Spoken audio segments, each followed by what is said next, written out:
I'm standing on the porch of the Propst Cabin. It was located in the township of Hickory along the oldest stagecoach road. It was really parallel Interstate 40.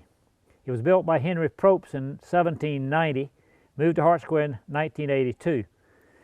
Although the Propst built it in the 1800s, it was sold to Ephraim Boach, and they lived in it for over 120 years. Here's one of the first chimneys that I worked on with Terry, Terry Thrift, is our rock mason. And after the first or second one with him, I started doing the rest of these chimneys, although a few of them are a little crooked, but I tell everybody it's over 100 years old, and you know it's going to settle a little bit in that length of time. If you notice on the roof, the new cut shingles, the cedar shakes, the original shingles that we put on back have lasted over 30 years. We had to replace them this past year.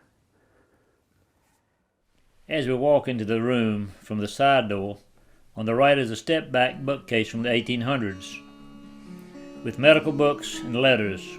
We actually have a letter from the 1800s written by Dr. Hart. In the corner, we have a beautiful 24-pane decorative corner cupboard. The panes are frequently called lights. I bought this in Hillsville some 20 years ago. In the middle of the room is an early 1800 Lazy Susan table. My nurse Janet Jones, who worked for me for over 40 years, donated this all-matching ladder-back chairs. The table is set with pewter plates and bone-handle knives and forks. In front of the fireplace is another small table with skeins of yarn for knitting sitting beside the rocking chair. The rock fireplace has a rock mantel which houses a small warming oven. Hand-forged andirons, pots, kettles, and a long-handled frying pan, along with a 1700 rush lamp, are sitting on the hearth. On the mantel itself is a picture of one of the ladies of the Boach family. On the left, hanging from the chimney rock, is a metal canteen. On the opposite side is a bed warmer. To the left of the fireplace is a 1700s rocking cradle. It has hand-forged hinges, rosehead nails, and beautifully carved small spindles. It also is pegged. Another one of the neatest pieces in the village is this 4-drawer hunt board with beautiful blue paint, now oxidized black. It was made from the same cabinet maker as the sugar chest on the opposite wall. Both were probably made here in the South. The sugar chest has a sugar cone and nippers for cutting that dates back to the 1700s. Remember, sugar was very valuable, and at that time it was always kept under lock and key. Almost all sugar chests have a key lock. Beneath the hunt board is a cabbage cutter used in making cabbage and cutting it into sauerkraut.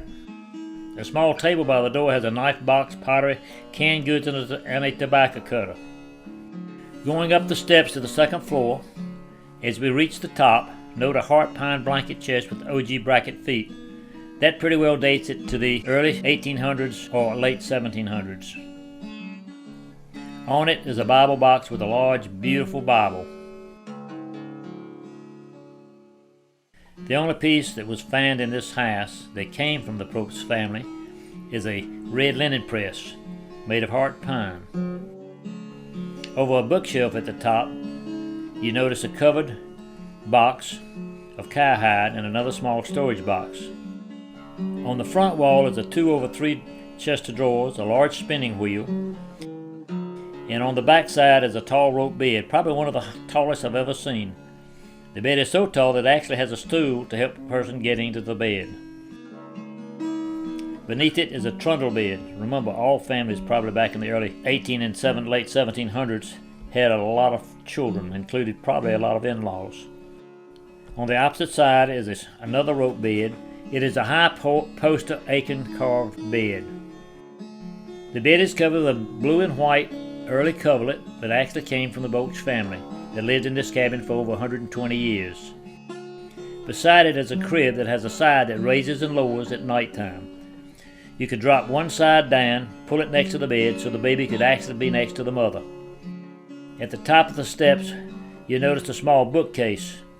In the early 1800s, the house had been added to, and at that time there was a small door leading into the attic to an adjacent room.